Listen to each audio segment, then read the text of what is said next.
जब श्री बद्रीनाथ भगवान विश्राम करते हैं, पट जब बंद होते हैं, तो मेरे नारायण के हृदय से बाहर जो लक्ष्मी जी का मंदिर है, वहां से लक्ष्मी जी को लाकर हृदय से लगाया जाता है और भगवान को एक कम्मल पूरा घी में उसको लपेट कर पूरे घृत में उसको लगाकर, गौ माता के घृत में उसको लगाकर नारायण को भगवान शिव का स्मरण कर कर लपेटा जाता है। भगवान नारायण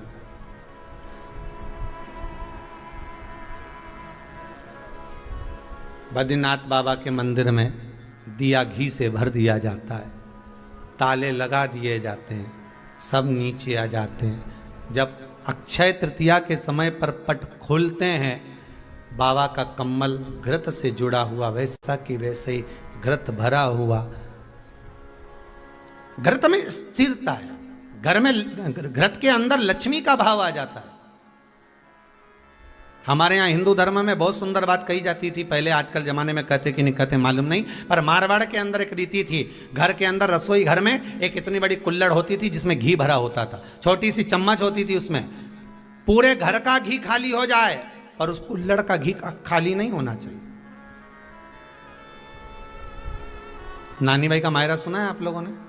अगर नानी भाई का मायरा सुना होगा तो नानी भाई के मायरे में नरसिंह मेहता जी की जो दादी के प्राण छूटे थे वो केवल इसी बात पे छूटे थे। अगर नानी भाई का मायरा सुना होगा तो आपको मालूम होगा, नानी भाई के मायरे में जब नरसिंह मेहता भोजन करने के लिए बैठे तो नरसिंह मेहता की भाभी दुरत गौरी ने कह दिया दादी के सामने, जब दादी बोली क्यों इसकी रोटी में घी नहीं लगा, तो कहा कुल्हड़ का घी समाप्त हो गया है, रसोई घर में जो बाटकी रखी थी उसका घी समाप्त हो गया। जय कुंवर भाई को चिंता लग गई, आंखों से अश्रु बहने लगे और जय कुंवर भाई नरसिंह मेहता की दादी प्राणों को छोड़ दी कि मेरे रसोई घर का घी समाप्त हो गया, मतलब ये घर अब बर्बाद होने में देरी नहीं लगेगी। नानी भाई का मायरा कहता है दादी के प्राण छूट गए थे, नैनों से नीर बह रहा था, केवल जरा सा संवाद। शास्त्र कहता है घर के रसोई घर में जिस बाटकी से आप रोटी पर घी लगाते उसकी बाटकी में भले आधा चम्मच घी पड़ा पर पड़े रहना चाहिए। क्यों? वो लक्ष्मी को घटने नहीं देता। जिस दिन बाटकी मंज जाए, साफ हो जाए, उस दिन उसी दिन उसको धोकर पोंछ कर वापस भर देना चाहिए। अगर बाटकी गंदी हो गई तो आप धो पोछो, मना नहीं है, पर उसको धोने पोछने से पहले एक कटोरी में घी भर दो, चम्मच रख दो। पर रसोई घर में बाटकी में घी होना चाहिए और उसमें आप डालते रहो और लगाते रहो, रोटी में चलेगा, पर बाटकी का घी समाप्त नहीं होना चाहिए, कुल्हड़ का घी समाप्त नहीं होना चाहिए। वो बरकत है, वो भंडार है, वो संपदा है हमारी। घृत वैभव देता है, घृत वैभव प्रदान करता है,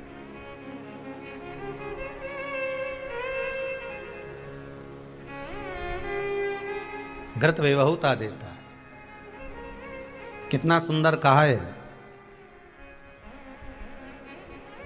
शंकर भगवान के शिवलिंग पर घृत चढ़ाने के बाद आपने दही चढ़ाया शिव जी को, ठीक है, आपने दूध चढ़ाया, जल चढ़ाया, दही चढ़ाया, शहद चढ़ाया, शक्कर चढ़ाई, मिष्ठान चढ़ाया, जो भी आप शिव जी को चढ़ा रहे हो उसमें से केवल एक पदार्थ, एक वस्तु घी शंकर के शिवलिंग पर चढ़ाने के बाद में उसी शिवलिंग का घृत, जहां शिवलिंग रखा हुआ है, शिवलिंग जहां रखा रहता है उस कटी पर उस घृत से हस्त फेर देना चाहिए अपनी मनोकामना कर कर। जो अभिषेक आपने किया है वो अभिषेक का फल भगवान भोलेनाथ कुछ ही दिन में प्रदान कर देते हैं। मात्र उंगली फेर देने पर, घृत पात्र की उंगली, घृत का जो आप अभिषेक कर रहे हो, जल चढ़ा रहे हो, दूध चढ़ा रहे हो, आप पंचामृत सामग्री समर्पित कर रहे हो, आप दुनिया की सारी वस्तु भगवान को दे रहे हो, तो घी चढ़ाते समय जब घी चढ़ जाए, शंकर के शिवलिंग पर घी चढ़ गया, उसकी एक उंगली लेकर शिव मंदिर में जहां शंकर जी पिंडी पर बैठे हैं उस जलाधारी पर जो शिवलिंग रखा हुआ है उसके चारों तरफ उस घृत को लगा देना चाहिए अपनी कामना कर कर। महाराज शिव उसको स्वीकार करता है। क्यों? शंकर और पार्वती के मिलन स्थल, माता पार्वती की गोद में भगवान शंकर का जो शिवलिंग स्वरूप विराजमान है, हस्त कमल के अंतर्गत जो भगवान विराजमान है, उसका फल चोगना मिल जाए।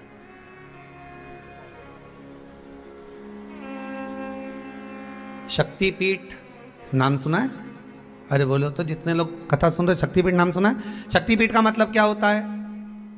जहां पर माता सती के अंग के टुकड़े होकर गिर पड़े, वो शक्तिपीठ के रूप में निर्मित हो गए। तो जितनी भी शक्तिपीठ होती है, उन शक्तिपीठ में आप लड्डू चढ़ाएं, पेड़ा चढ़ाएं, वस्त्र चढ़ाएं, आभूषण चढ़ाएं, सोना चढ़ाएं, चांदी चढ़ाएं, मुद्रा चढ़ाएं, आपकी मर्जी पड़े करोड़ों रुपए चढ़ाएं, मना नहीं है। पर शक्तिपीठ का दर्शन करने जब जाएं तो कम से कम थोड़ा साथ में गाय का घृत, असली घी साथ में लेकर अवश्य जाएं। क्यों? शक्तिपीठ पर भी घी समर्पित करने से मनोकामना पूर्ण हो जाती है। आप आएंगे शक्तिपीठ का दर्शन करके और मनोकामना पूर्ण होना है, मात्र शक्तिपीठ। आप चढ़ाएं वस्तु, ढेर चढ़ाएं, आप सोना चांदी अंबारियों में धन दौलत सब चढ़ाएं, पर साथ में आप चुनरी चढ़ा रहे हैं, साड़ी चढ़ा रहे हैं, घृत भी दीजिए, घृत भी प्रदान।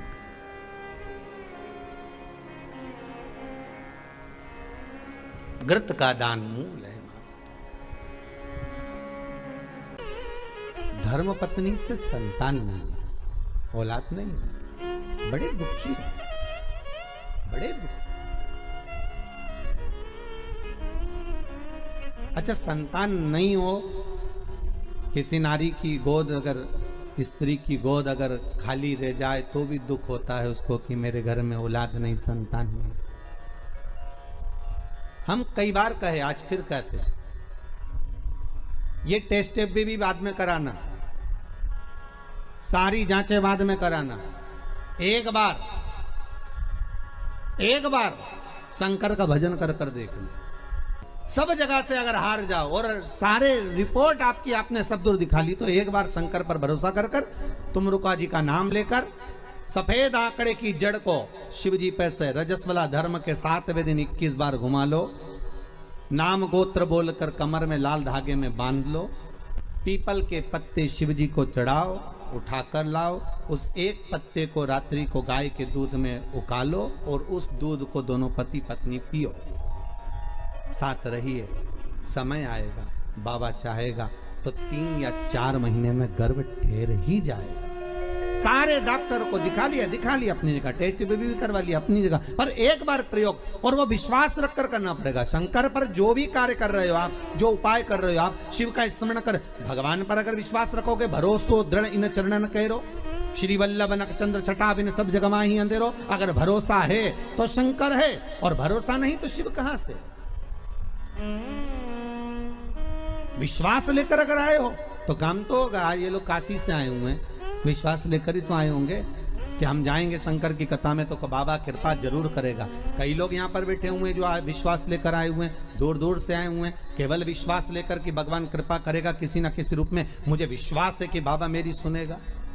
और फिर कहता हूं, कथा में अगर आपने मन लगा लिया, भले टीवी चैनल के माध्यम से श्रवण कर रहे हो, भले मोबाइल के माध्यम से श्रवण कर रहे हो, भले पंडाल में सुन रहे हो, बाबा से अगर दिल से आपने अगर कह दिया तो 3 महीना बहुत होता है सब कामना पूरी होने के लिए। मेरा बाबा आपको कुछ ना कुछ दे ही देता है, बस आपकी रुचि के अनुसार सुख प्रदान कर ही देता है। आप उस पर विश्वास, भरोसा, भटकना नहीं है हमको, मार्ग से विचलित नहीं होना। कहती है घंटी का नाद, उसको भगवान के लिए बजाते हो कि भगवान तुम भोजन करो, भगवान तुम जा, नहीं। शिव महापुराण की कथा कहती है घंटी का नाद इसलिए करा जाता है कि अपनी बुद्धि को, अपने चित्त को केंद्रित करो भगवान के चरणों की ओर। और जितने घर में सदस्य हैं, घंटी की आवाज को सुनकर अपने विवेक को ये केंद्रित कर लें कि मेरे घर में मेरा लड्डू गोपाल, मेरे घर में मेरा ठाकुर, मेरे घर में मेरा राम, मेरे घर में मेरा दत्त, मेरे घर में मेरा हरि विठल, मेरे घर में मेरा विश्वनाथ, मेरे घर में मेरा सोमनाथ बैठा हुआ। अपनी बुद्धि को केंद्रित करना, अपने विवेक को केंद्रित करना, अपने चित्त को केंद्रित करना कि यहां मेरा भगवान बैठा है और मुझे मेरी बुद्धि को केंद्रित करना। और मेरी जीजियों से, सूरत के मेरे जीजाओं से निवेदन है, बेटी और बेटाओं से निवेदन है, अगर शंकर जी के मंदिर में जाकर एक लोटा जल अगर आप चढ़ा रहे हो तो भगवान को धन्यवाद देना कि मेरे पिछले जन्म के अच्छे कर्म मुझे बाबा कोई पूर्व का कोई अच्छा कर्म होगा, कोई पूर्व का अच्छा कर्म होगा जो मुझे बाबा तेरा साथ। मेरी जीजियों से, मेरे जीजाओं से, बेटियों से, बेटाओं से मंजिल तक पहुंचने के लिए पांव की जरूरत होती है और शंकर तक पहुंचने के लिए भाव की जरूरत होती है। मंजिल तक पहुंचना है तो पांव की जरूरत होगी और शंकर तक पहुंचना है, शिव तक पहुंचना है, शंकर से कुछ प्राप्त करना है, झोली पसार कर अपनी झोलियों में खुशियां प्राप्त करना है तो भाव की जरूरत होती है, केवल भाव। आप कितने धनपति हैं, कितने करोड़पति, कितने सत्तापति, कितने वैभवपति हैं, कितना आपके पास में वैभव है, कितना धन है, कितनी संपदा है, वो कोई मायना नहीं रखता। आपका भाव कितना है, शंकर जी के प्रति आपका दिल कितना है, भगवान शंकर के प्रति आपका भाव कितना है, वो देखा जाए। और कभी मौका लगे ना तो एक बार सीहोर कुबेरेश्वर धाम रुद्राक्ष महोत्सव में आकर देखिएगा। हीरे की चूड़ियां पहनने वाली मेरी जीजियां जिनके घर में 10-10 नौकर काम करते हैं, वो भी कुबेरेश्वर धाम में बर्तन मांजने की सेवा करती हैं, आकर सेवा में लगी रहती हैं, भोजन बनाने की सेवा करती हैं। जिनके घर में 10 नौकर लगे हैं वो कुबेरेश्वर धाम में आकर बाबा की सेवा में लगती हैं। उनसे पूछो कि तुम क्यों सेवा करती हो, उनसे पूछो कि तुम यहाँ आकर क्यों करती हो सेवा, तो वो कहती हैं हम साल में एक बार बाबा के धाम आते हैं और कुबेरेश्वर बाबा के यहाँ आकर सेवा कर कर जाते हैं। साल भर कुबेर भंडारी इतना देता है कि हमारी सेवा के लिए 10 नौकर लाकर खड़ा कर देता है। ये उसकी कृपा, ये उसकी उदारता, ये उसकी दया। शंकर भगवान ने पूछा कौन सा रूप, तो कि जो मैं बचपन में भजती थी, जो मैं बचपन में भजती थी, जिसको मैंने बचपन में दर्शन किए हैं, छोटा सा शिवलिंग, छोटा सा शिवलिंग, ठीक है, छोटा सा शिवलिंग का रूप शंकर भगवान रखने को तैयार है, ठीक है। शिवजी ने पूछा कि मुझे उठाएगा कौन। पार्वती जी मुस्कुरा कर कहती हैं सुनो भोलेनाथ, आप अगर अपने असली स्वरूप में बैठते हो ना तो दुनिया का कोई तुम्हें तिल भर नहीं हिला सकता, पर जब तुम छोटे से शिवलिंग के स्वरूप में हो जाते हो तो कोई बच्चा भी तुम्हें गोदी में ले लेता है, क्योंकि वो आपको भोला मानता है, वो आपको भोला मानता है, वो आपको भोला समझता है, सरल सहज।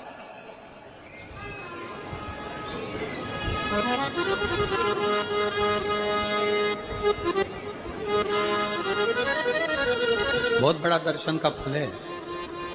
शंकर भगवान की मूर्ति से दर्शन करने से ज्यादा बड़ा दर्शन का फल है शिवलिंग का दर्शन करना। स्वप्न में शंकर भगवान की मूर्ति को देखना, जटाजूट बांधे हुए शंकर जी को देखने से बड़ा फल है शंकर के शिवलिंग का स्वप्न में दर्शन करना। अगर सपने में किसी को शंकर का शिवलिंग दिखता है, सपने में कोई अपने घर से पानी चढ़ाने शंकर को जा रहा है, मैं लोटा भर के जल चढ़ा रही हूं, सपने में दिख रहा। और कई कई ऐसे भी होते हैं जिनको सपने में दिखने की जगह वो सपने में चल भी देती है।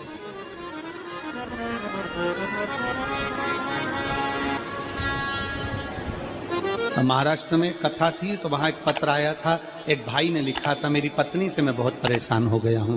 उसका नाम हमें स्मरण में नहीं है, सिरपुर की कथा में वो पत्र था। तो उसने लिखा मैं अपनी पत्नी से परेशान हो गया हूं। तो उससे हमने एकांत में बुलाकर पूछा भाई ऐसा क्या हो गया, बता तू क्या हुआ।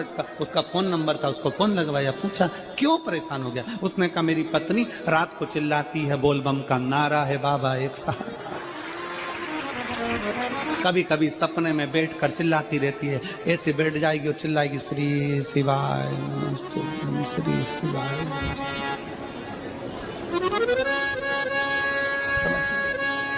और तो और यहाँ तक तो चल जाता है गुरुजी, पर इससे आगे नहीं चल पाता है। हमने पूछा इससे आगे क्या? नींद में रसोई घर में जाना चाहिए, बाजू में बोतल रख के सोती है ना पानी पीने की, वो ही बाटल उठ के मेरे को शंकर जी समझ के उंडेल देती है। दिक्कत आ गई। नजदीक तक यहां तक भी चल जाएगा कि श्री शिवाय नमस्तुभ्यम हम जपे, और ये भी चल जाएगा कि बोल बम का नारा है और बाबा है, पर ये नहीं चलेगा कि वो पानी की बोतल ठंड में मेरे ऊपर डाल दे उंडेल की। ये कहां से?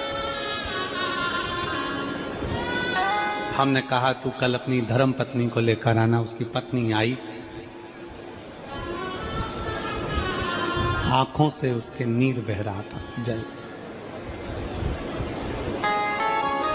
आंखों से जल बह रहा था। जैसे आज गाड़ी चलाकर लेकर आने वाले जो भाई थे, अब कमल जी आपने किसको भेजा था हमें नहीं मालूम, जो गाड़ी चलाकर आज लेकर आए थे हमको लेकर, उनकी आंखों में जल भरा हुआ था।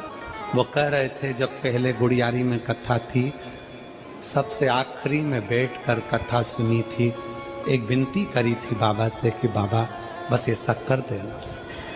दूसरी कथा मैंने रायपुर के पास में जब हुई अमलेश्वर में, तब कथा के मध्य में बीच पंडाल में बीच में बैठकर सुनी थी। फिर वहां भी बाबा से एक विनती करी थी, और आज मेरे बाबा ने ऐसी कृपा कर दी कि आपके नजदीक में बैठकर गाड़ी चलाकर यहाँ तक पहुंचा।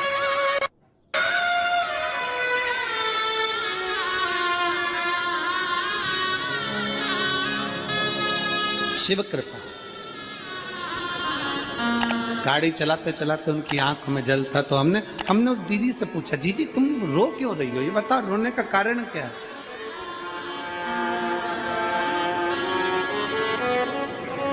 कहने लगी गुरुजी आपका इतनी नजदीक से दर्शन हो गया। हमने कहा जीजी एक बात सुन, आज बड़ी प्रसन्नता से कहते हैं कि किसी गुरु का दर्शन जब होता है तो आंखों से नीर बहता है।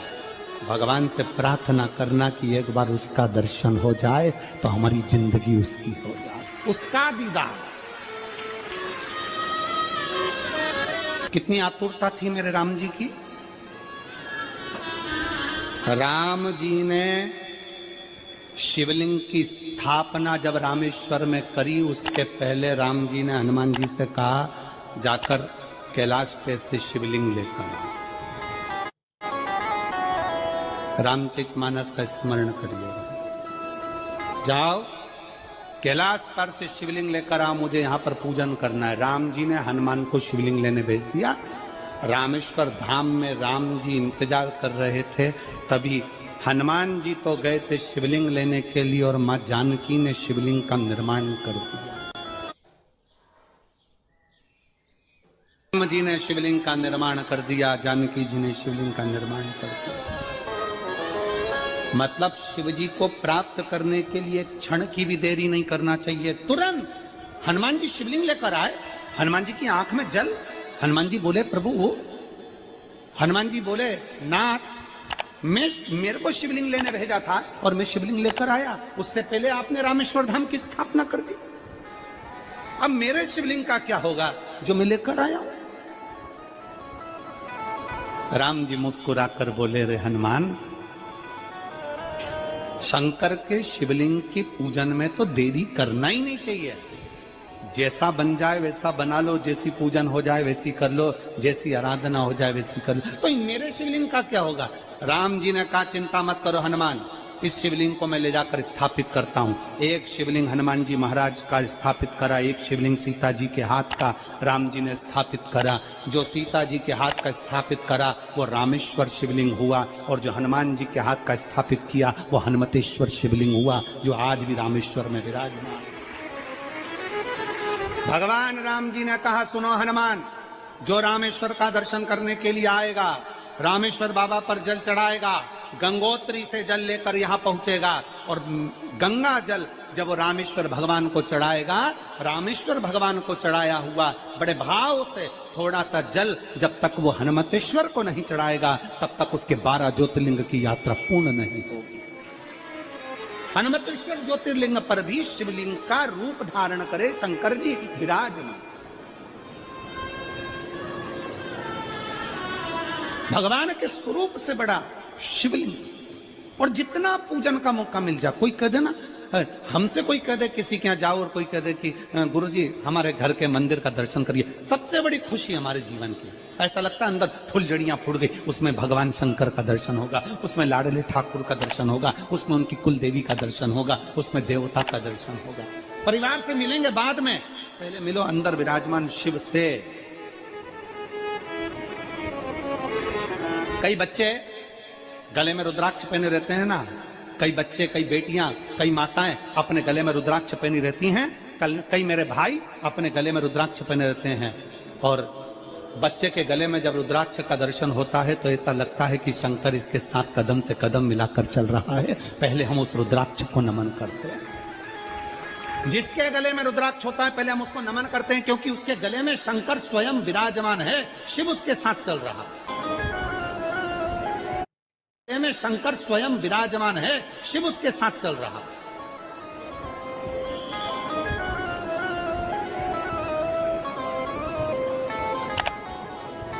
शिव उसकी साक्षी दे रहा है।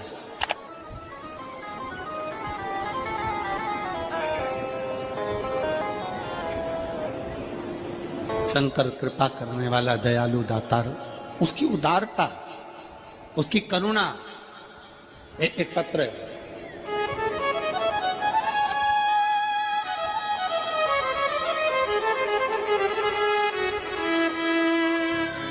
मेरा नाम जानकी देवी, पति श्री बुद्धराम, शिव के अधीन होकर, शिव के अधीन, शिव की शरणागति ग्रहण करता,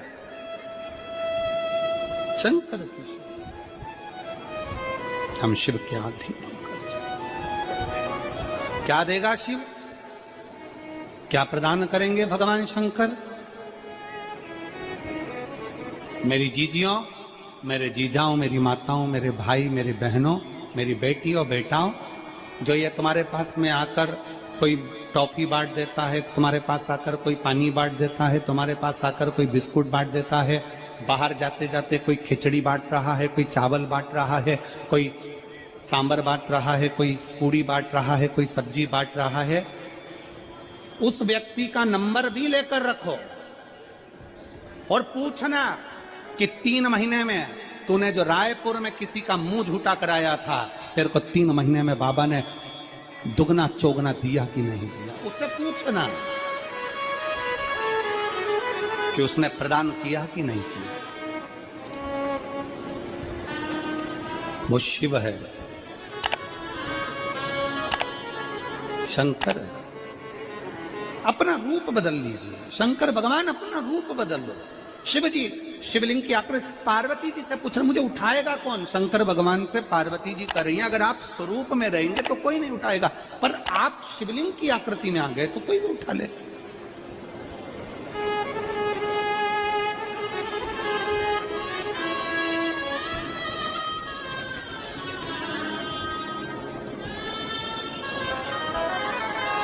अपने बाप के घर, अपने पिता के घर,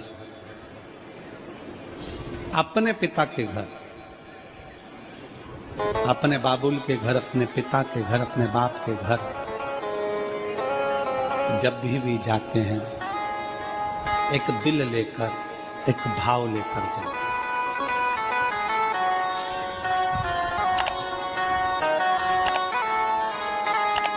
और ध्यान देना, जेब खाली है, जेब खाली है, फिर भी श्री शिवाय नमस्तुभ्यं, श्री शिवाय नमस्तुभ्यं, श्री शिवाय नमस्तुभ्यं, जेब खाली है, फिर भी मना करते नहीं। वीडियो अच्छी लगी हो तो वीडियो मेरे को लाइक पिता करें, चैनल से को अमीर इंसान सब्सक्राइब करें। आज धन्यवाद। तक कहीं देखा नहीं। कहाँ देखा?